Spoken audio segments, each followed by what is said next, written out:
I think it is clear to believe in the power of ideas. Fresh thinking to the Manhattan Institute.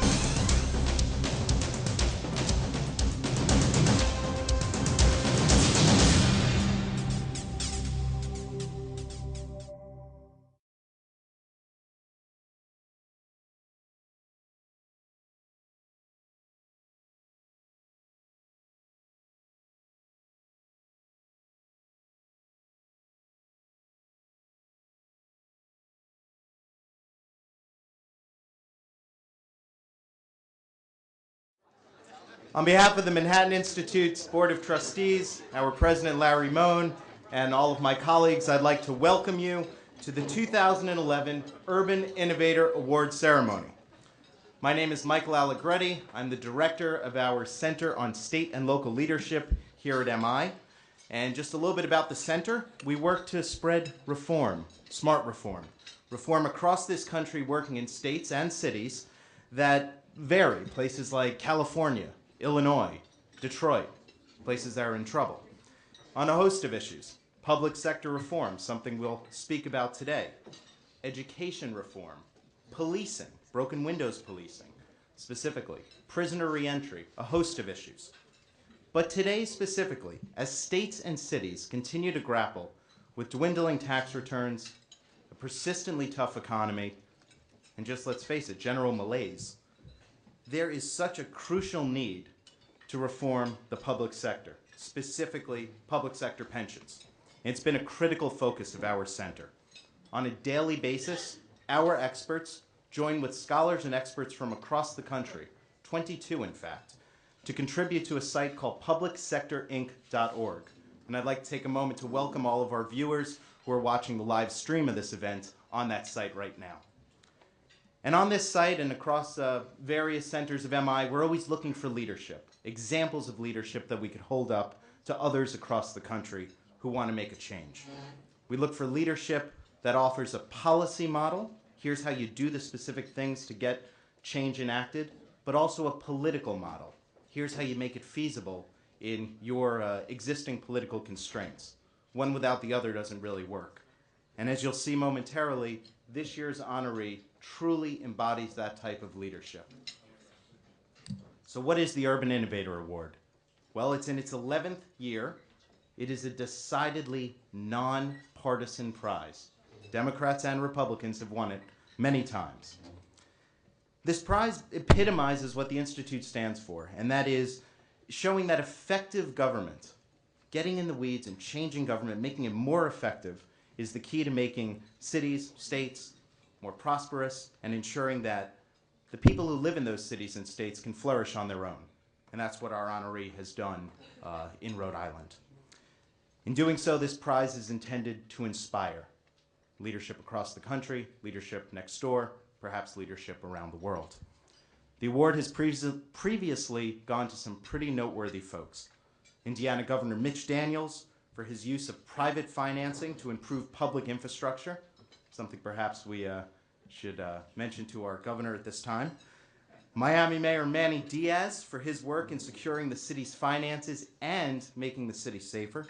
DC Public Schools Chancellor Michelle Rhee for helping to turn around that city's public school system, along with Mayor Richard Daley and Florida Governor Jeb Bush, among others. It's now my great pleasure to introduce to you my colleague, someone who's played a very critical role in this award and so many other aspects of the Manhattan Institute, our Vice President for Public Policy Research, Howard Husick, to introduce this year's award recipient. Thank you.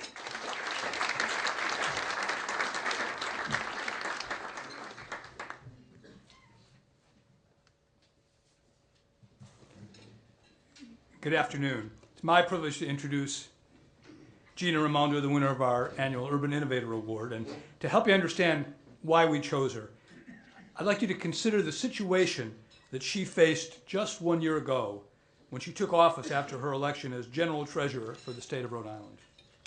10 cents of every dollar the state was spending was going to pensions paid to retirees. The likelihood was strong that percentage was going to increase, robbing the state of its capacity to provide for the rest of its needs. The state had long assumed that its $14.8 billion pension system, responsible for its pension payments, was safely earning 8% a year. In reality, the treasurer learned it was earning 2%. She knew well, moreover, that bringing costs in line with the capacity to pay was not going to be easy. Anyone who tried to do so would face political pushback of the highest order, whether from 8 statewide public employee unions or any number of locals. But reforming the system was just what State Treasurer Raimondo set out to do, and not just because she was concerned about balancing the books.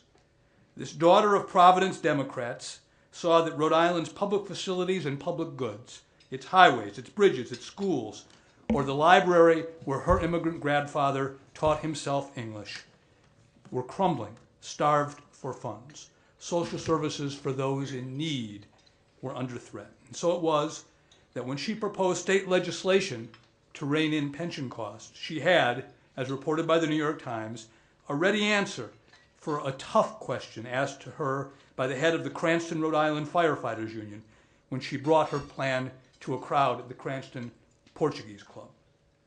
In this economic time, he asked her, how could you possibly take a pension away? Treszura Raimondo, whose own father had seen his pension cut when the watch factory where he worked was closed, had this to say: is it morally right to do nothing and not provide services to the state's most vulnerable citizens? These are the same questions which public officials, as Michael Allegretti made clear, across the United States must ask themselves today. For the public pension crisis is hardly limited to Little Rhode. That really is the nickname, right? State and local pension funds across the country are short an estimated $3 trillion. That means public services, whether California, Illinois, New Jersey, or Oklahoma, a few of the states with the biggest problems, will be all under funding pressure. And indeed, there's a good case to be made that this state pension funding crisis is, in aggregate, the most important fiscal problem we face as a nation. As states inevitably confront it, they'll be able to look at what Gina Raimondo has accomplished in Rhode Island, where in less than a year, she not only proposed a plan to do something about it, she got that plan enacted. Time magazine described the event this way: lawmakers risked their political lives to put the Rhode Island retirement system on solid footing by raising the retirement age, tying pension increases to the health of the pension fund, and partially replacing benefits with something like a 401k. In other words, welcome to the world the rest of us live in. And she did this not because of a lack of compassion, but for just the opposite reason, because of the state's interest in ensuring core services needed by all would be preserved. I asked my colleague E.J. McMahon of the Empire Center, who's here somewhere today, E.J., who's written about this pension issue for many, many years when he was a voice in the wilderness, served in state government in New York. What's most impressive about what the treasurer has done? He replied this way: her honesty and her political courage. The rest was simple arithmetic. Treszura Raimondo, I should point out, had many career options other than running for the state treasurer's position. She's a graduate of Harvard College, Yale Law School, studied at Oxford as a Rhodes Scholar. She worked for a decade as a co-founder and general partner of Point Judith Capital, Rhode Island's only venture capital firm. She's also served as the senior vice president of fund development at Village Ventures, where she managed a team that established 12 venture capital funds nationwide. In short, Gina Raimondo had a choice. She chose public service and has, in fact, truly served the public. Ladies and gentlemen, the recipient of this year's Manhattan Institute Urban Innovator Award, Gina Raimondo.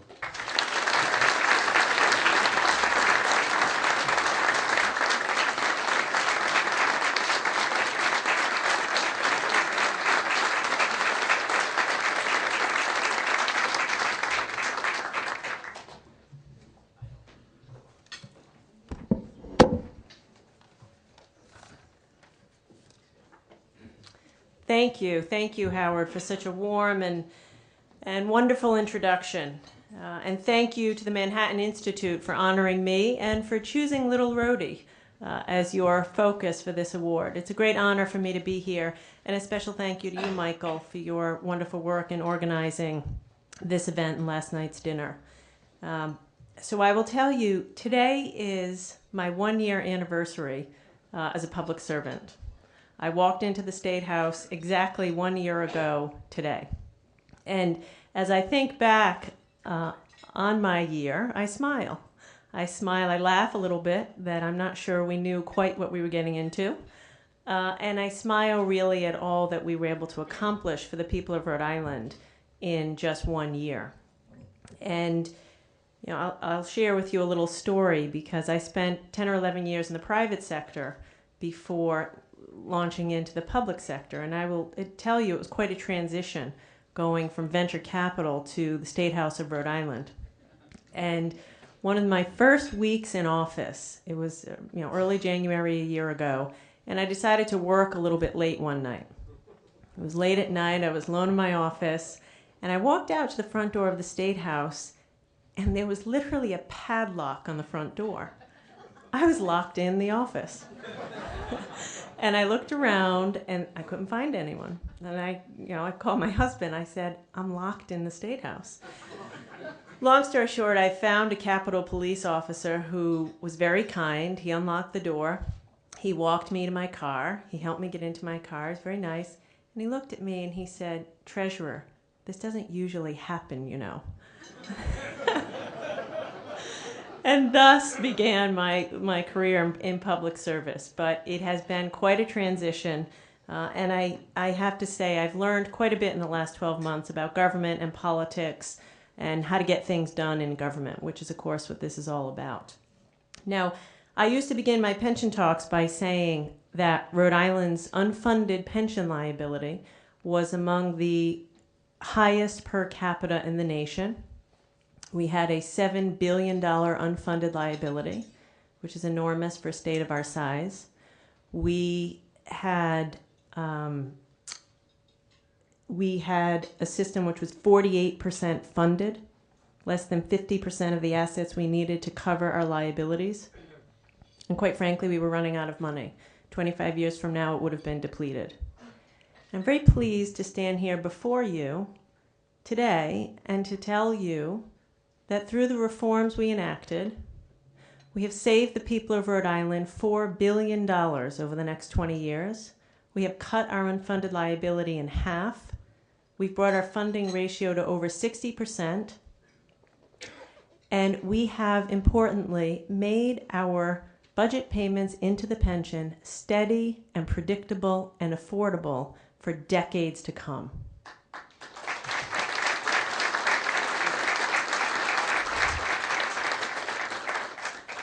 And perhaps most important, we can look our public employees in the eye and tell them that their retirement is secure. The retirement system that we had a year ago was not secure.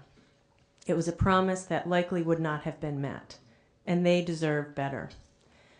So today I'm delighted to share with you a little bit about the journey that we in our state has taken over the past year to transform our pension problem into a pension system that is now secure and stable. And, as many of you know, and as Howard said, prior to entering public office, I did spend quite a bit of time in the private sector and the venture capital industry. And I evaluated, thousands of companies in that time. And I noticed many people here who are in the finance business or who run companies.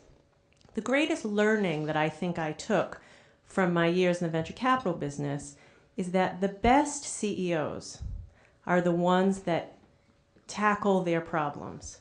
They look honestly and realistically at the operating statements and balance sheets of their companies and tackle their problems. Those are the businesses that thrive. The businesses that don't thrive are ones where, leadership either denies reality or just doesn't, face the challenges quickly enough.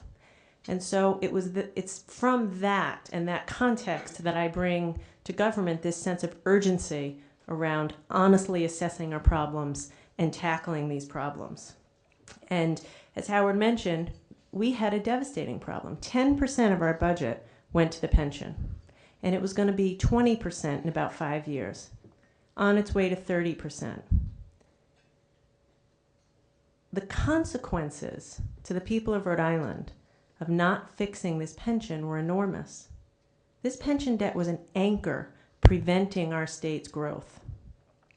If you spend 20 or 30% of your state tax revenue on a pension, that is money you are not investing in public schools, public universities, public transportation, infrastructure, a business climate, economic development, everything that a state or a nation needs to thrive.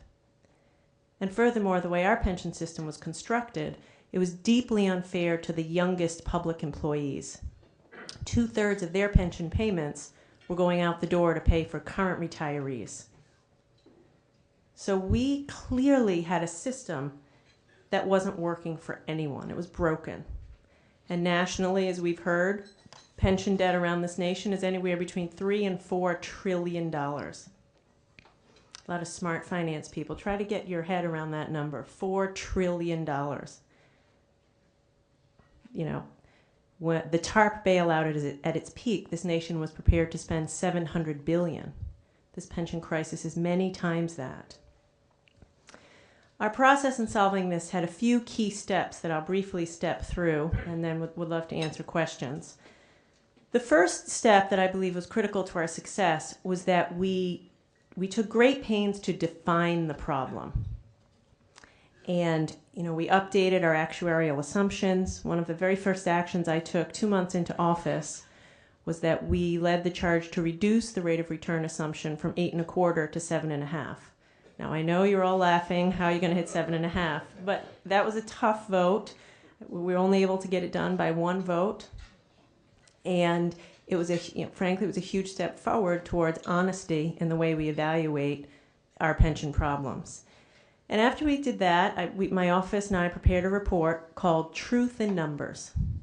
And it was a 15-page report which just laid out the problem, the cost of inaction, how we got where we were. What it did not do, it did not suggest a solution.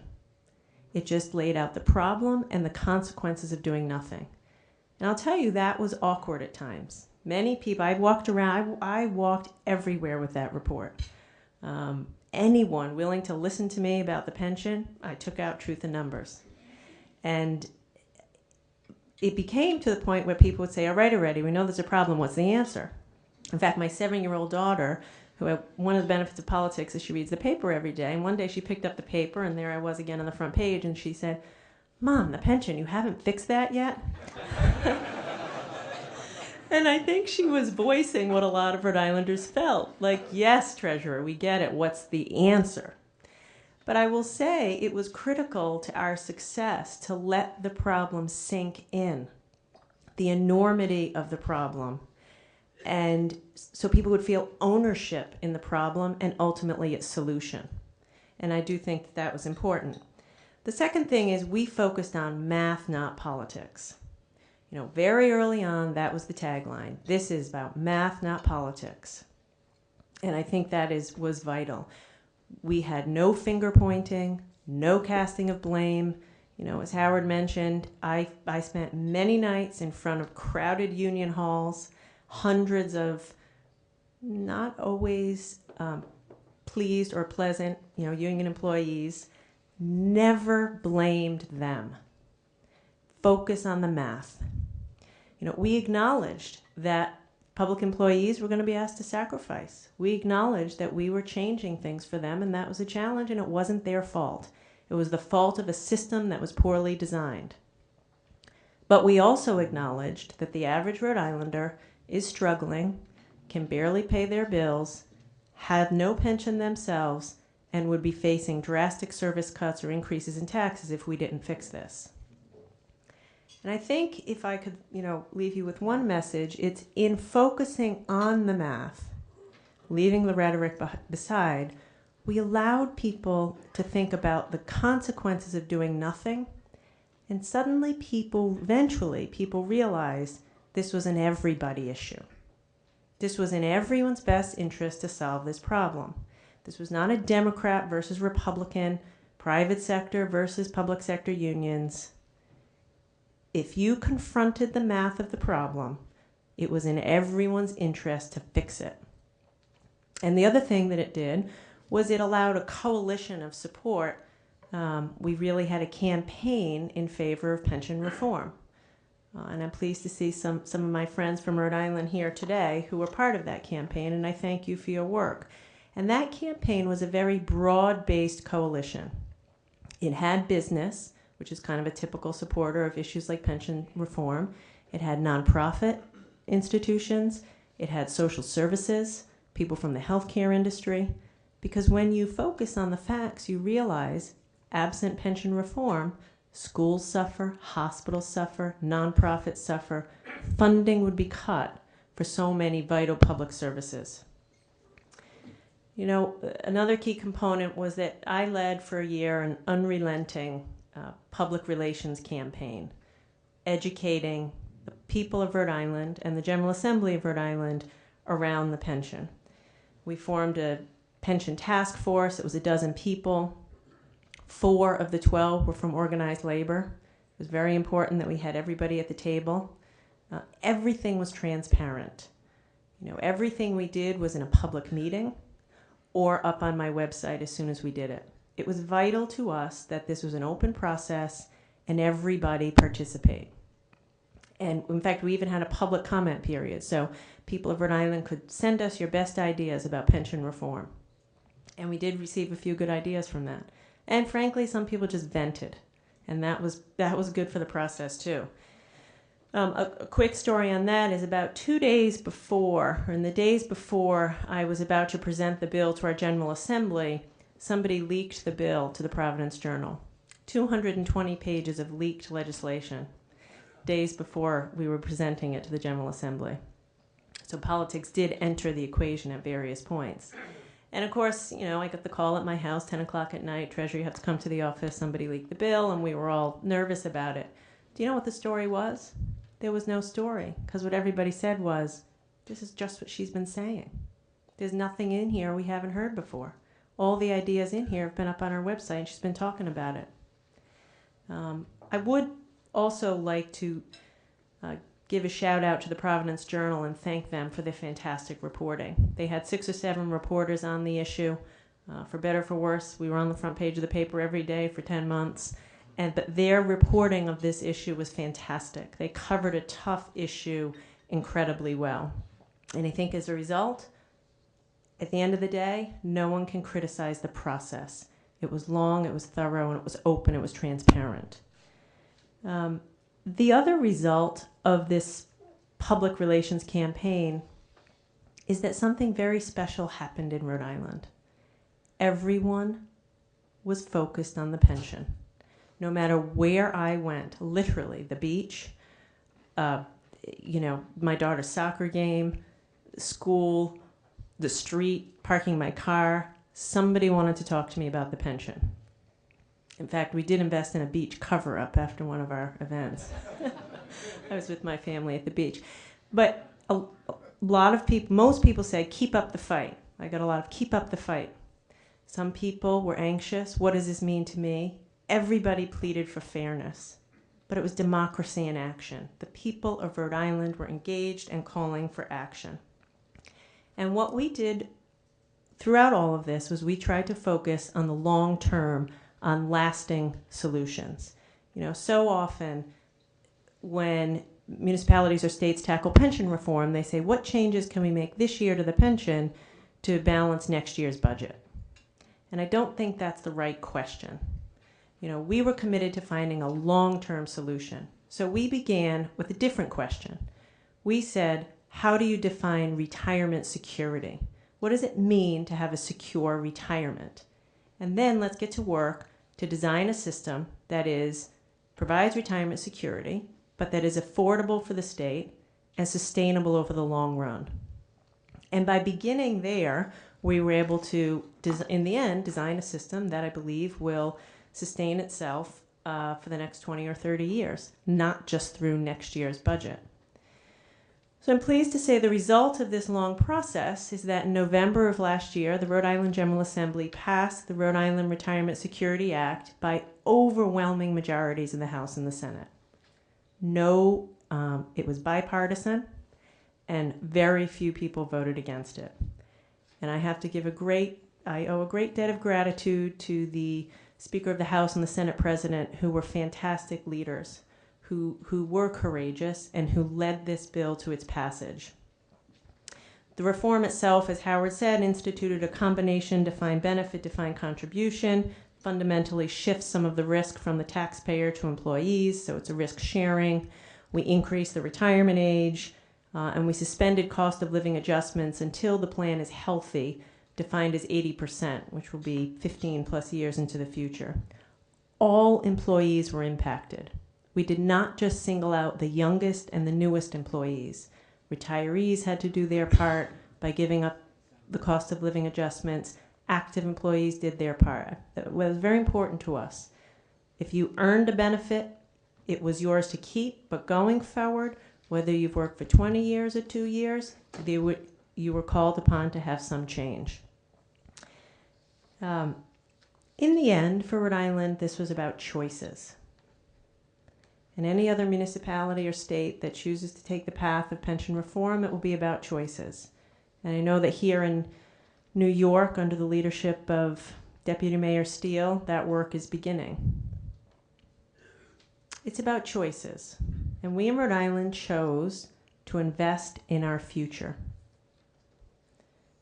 This was about, not so much about what government owed to the people of Rhode Island.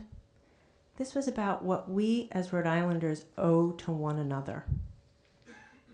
And we decided we owed one another a bright future. We decided we owe our children flourishing and well-funded public schools and universities. We decided we owe our businesses a climate in which they can grow. We decided that we owed it to one another to have a functioning government with public transportation that allows people to get to work and get to school. And I'll tell you, from personal experience, what motivated me is that my story wouldn't be possible if it weren't for public buses that I took to school, public libraries, the GI Bill that allowed my father to go to college. And my story sounds nice, the Harvard, the Yale, etc., would not have been possible but for good public services and infrastructure. And the children today deserve that chance. And that's what this was about. This was about choosing our future and moving our state forward by making some tough decisions today to enable that bright future. And when I say to you that we have predictable and steady pension costs for the next 25 years, and we've saved the taxpayers $4 billion, that's $4 billion that should and can be invested productively in our state. And I think as I reflect on the pension and step back a little bit from the details of the actuarial numbers and what we did with the COLA and precisely how much we increased the retirement age, I think that in preparing for this, as I thought about they asked me to think about what were the lessons you learned, I think the larger lesson here is that government can work. Government can solve problems when leaders lead and citizens engage, and when we focus on the problem and on solutions and not on the politics. That night in November, when the Rhode Island General Assembly passed that law, government worked. The General Assembly of Rhode Island responded to the people of Rhode Island. The people of Rhode Island demanded action, and they delivered. So in this day when many people have lost their faith in government, I'd like to think that what we did in our own small way was to show that government can work. And one of the best moments for me in the past year, I was at church actually, and quietly with my family, and somebody tapped me on the shoulder. My initial thought was, they're coming after me in church now. But the person who I didn't know said to me, "Thank you." I want to thank you for your service. And I want you to know that I believe again. I believe again in Rhode Island. I believe again in government. And at the core, that's what this is about. And as I look around here, I see many friends and supporters, and I want to thank you for believing in me, and thank you for believing in this view of a government that works. And I'd like to thank the Manhattan Institute for its commitment to effective government and performance in government. There's entirely too much debate about the size of government. The question should be, is government working? And I guess I'd like to say that people say to me, what's in the future? What do you do next?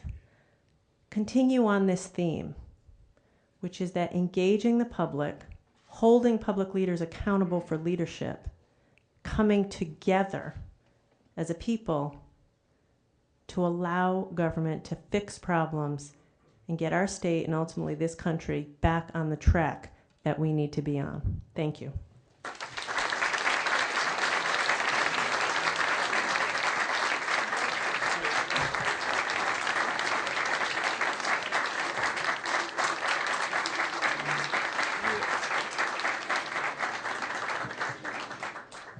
We have time for questions for Treszura Raimondo.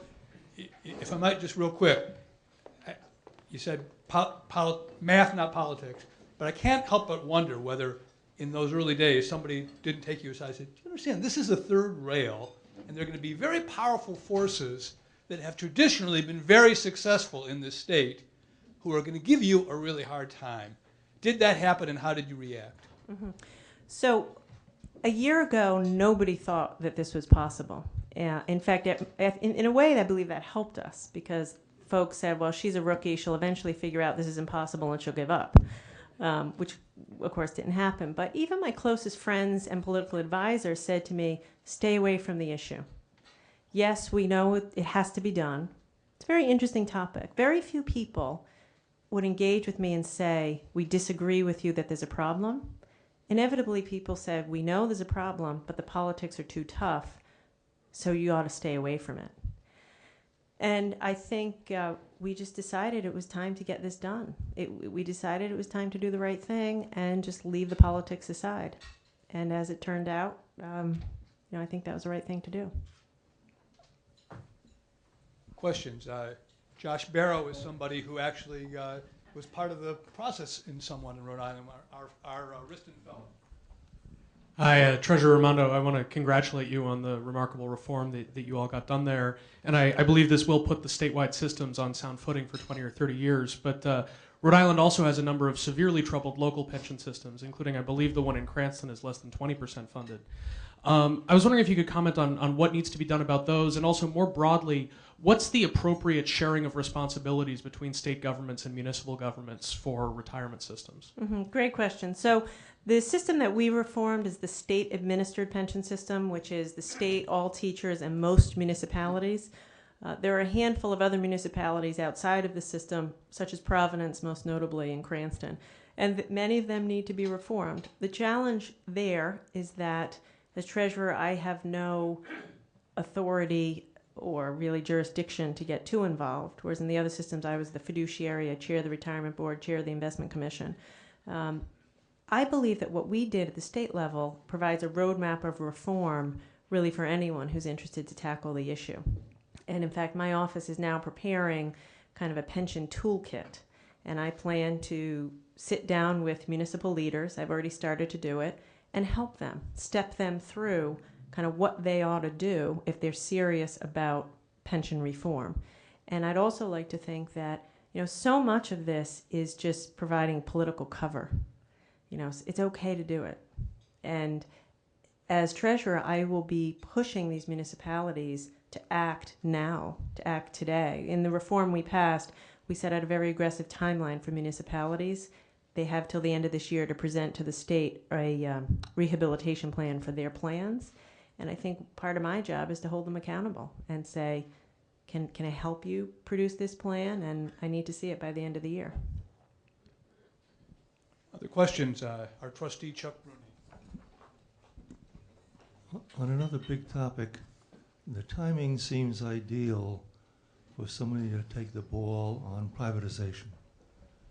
And I just look at the Eurozone thing. I think all those banks and governments are going to be selling assets like crazy. U.S. federal government owns 1/3 of the land. And wouldn't it make sense to just, if nothing else, just do a balance sheet of what Rhode Island owns? I think it would. You know, it's an excellent question. And again, a little bit outside of my zone as treasurer, but I think the general comment is correct, which is, you know, the way we solved this problem was by being honest about what we had. You know, let's not pretend it's smaller than it is, because that's in nobody's best interest. I think that approach could be applied, as you describe, to say, let's take an inventory of what's owned and where there might be opportunities. But I think, as a general matter, that's the challenge of today, which is, frankly, we don't have time for politics right now. We just have to get things done. Let me see. Yeah, right next to if you don't mind identifying yourself and keeping a form of question. I just wanted to ask you, did you have any trouble with the bondholders? Were there any bondholders involved? And were they in jeopardy? And was that even an issue? Mm-hmm. The Rhode Island bondholders were never in jeopardy and are not in jeopardy. I believe that this reform substantially improves the fiscal and economic outlook of our state and will be viewed positively by our bondholders. In fact, in the days after the bill was passed, Moody's and S&P both commented favorably on the reform, and the bond buyer, which I'm sure all of you read regularly, put out a big story saying that this was a great move forward for the state in getting its fiscal shape in order. So we never did have problem with our bond, either the institutions who buy the bonds or the rating agencies, but I think this will even put us in better stead with them. You passed legislation to guarantee the bondholders in Rhode Island in terms of local legislation. Right. So the reference that Howard's making there, we had, in the middle of all this, the city of Central Falls went into bankruptcy, in large part because of their pension. As an aside, through it, the pension essentially ran out of money, and retirees were asked to sacrifice 50% of their benefits, which is, you know, a horrible outcome and one that we needed to avoid at the state level. That's why we had to act as urgently as we did. In the process of doing that, the state did pass a law essentially saying, I believe, that the bondholders would be paid, were at the top of the stack. So they would be paid out in preference to pension liabilities. But again, that was in reference to a municipal issue. Sean Filer. I want to continue on this theme about honesty that you've mentioned several times, and that your first report, Truth in Numbers, is wonderful that you did that, but it also implicitly is a criticism of then the existing reporting that the state was doing, or the CAFR, or the budget. And I'm wondering the extent to which the Government Accounting Standards Board took note of your Truth in Numbers report and is using that as a template for something that they would impose on other states, so that we would all know, let's say, the truth about what our liabilities actually are on a state-by-state basis. Mm-hmm. It's an excellent question. And in the Truth in Numbers report, we showed the liability assuming a 7.5% rate of return, or discount rate, and then also at a 6% discount rate, and then also at a risk-free discount rate. And it was alarming, right? So it was 7 billion, 9 billion, and 12 billion. And we disclosed all of that. One of the other things I've done as treasurer is we've completely revamped the way we do our bond disclosures. So I've instituted a new way we do disclosures. Our disclosure statement is now over 100 pages. We've trained all the state staff that's involved in disclosure for exactly that reason, which is if you're going to buy Rhode Island paper, you ought to know what you're getting into. And I think it's a very good investment, but you ought to know what you're buying. I don't have a good answer for you as to whether GASB will follow suit, although we have been in discussions with them. And as I said, we are encouraging other cities and states to do what we did around our broadening of our disclosure statements. Over here on the right, we can wait for the microphone. Thanks. My question is, I'm wondering what effect this had on the expense mentality, the cost mentality of government in Rhode Island, aside from pensions, if it had any, and how did it affect the tax burden of the state too? And then what are the kind of risks that worry you that could derail this? Any risk that, you got this great plan in place, if this happens, we're back at the drawing board? Good question. With respect to the tax policy, Rhode Island is different from many other states and certainly different from New York. It's a small state. It's a relatively poor state, second highest unemployment in the country. And a couple of years ago, 50% of all tax returns filed in the state of Rhode Island were for incomes $30,000 or less. So our property taxes are among the highest in the nation, as are our corporate taxes, and our income taxes, if not among the highest, certainly right up there. So we don't really have a lot of room to take the increased revenue path. At least that's my view. When I began this, I said, we need to define retirement security, we need to define affordability. And I don't believe that there was the opportunity right now in our state to increase revenue. And that was accepted, and it was within those two parameters that we got to work on fixing the pension. I think we need growth. We absolutely, I believe, increasing taxes at this time in our state could be a problem. With respect to the risk of this being derailed, the reform itself is designed to withstand challenges. What does that mean? The cost of living adjustment goes away and won't come back until the fund is 80% funded. So it's not a legislatively controlled, time that it comes back. It's an automatic trigger. When it does come back, it is only paid if the actual rate of return on investments hits the 7.5%, thus making the assumption a little bit less relevant. So again, this whole thing was take it out of the hands of politics, an automatic trigger. And then, of course, the defined contribution fundamentally takes the risk off of the taxpayer. And so I think we tried to build in enough safety valves to withstand unforeseen challenges or a tough stock market. Having said all of that, the General Assembly could at some point in the future change the law, but certainly for the next 3 years, I'm going to make sure that doesn't happen. Couple more questions on the far right over there. Thank you. How instrumental or relevant was the municipal bankruptcy in leveraging your the communications between all the parties to get this deal done? Number one is a question, because I would think that's a very defining event that you could point to say, look, we need to really get this done. And I think having a municipal bankruptcy really hastens the need to get something done. And historically, what has been the rate of return of the pension fund over the last 3, 5, 10 years? And how does that compare with your 7.5% assumption? Mm-hmm. The 10-year return is about 5.5%, so clearly short of the 7.5%. The 20-year return is a bit higher. I don't know precisely what it is, but it's still shy of 7.5%. The municipal bankruptcy was helpful. It was heartbreaking. It was avoidable. If someone had made some tough decisions 10 years ago, I wish it hadn't happened, but it helped us all kind of appreciate the reality of the situation that we were in.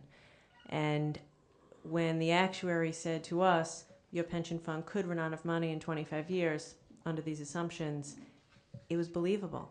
It was no longer a theoretical possibility, because our friends and family members in Central Falls were living that. So I think it helped all of us to realize, okay, we really have to fix this. One last question. Judge, on the left.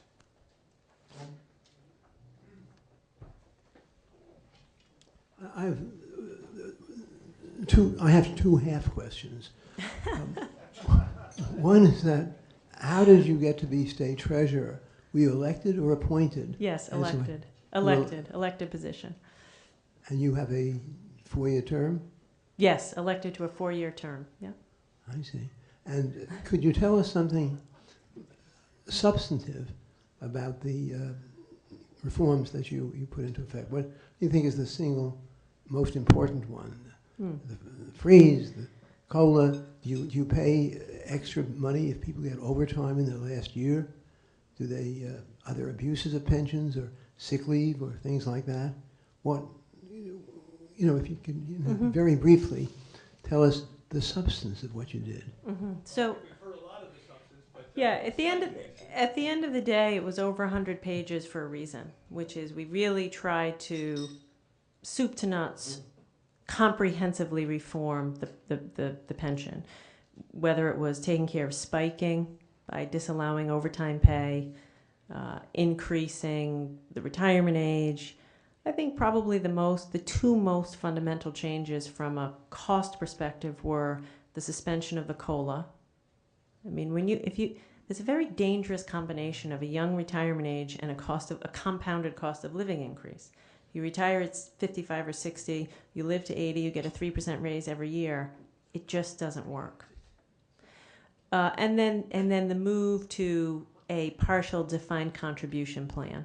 I would like to comment briefly that the defined contribution, we tried to be very conscious to address some of the common shortfalls of the 401k system. 401k system in America, I would suggest, has largely not worked. The average 60-year-old has a very small 401k with which they have to live for the rest of their lives. And the biggest reason for that, I believe, is because people don't save enough. They don't put in the money they're supposed to. And so ours is a mandatory, required employee contribution. So, of course, the stock market will go up and down, and I can't guarantee what their rate of return will be. But if you have to save 5 or 6% every year, I believe that our defined contribution system will, in the end, provide retirement security. Please join me in thanking our 2011 Urban Innovator Award winner, State Treasurer Gina Raimondo.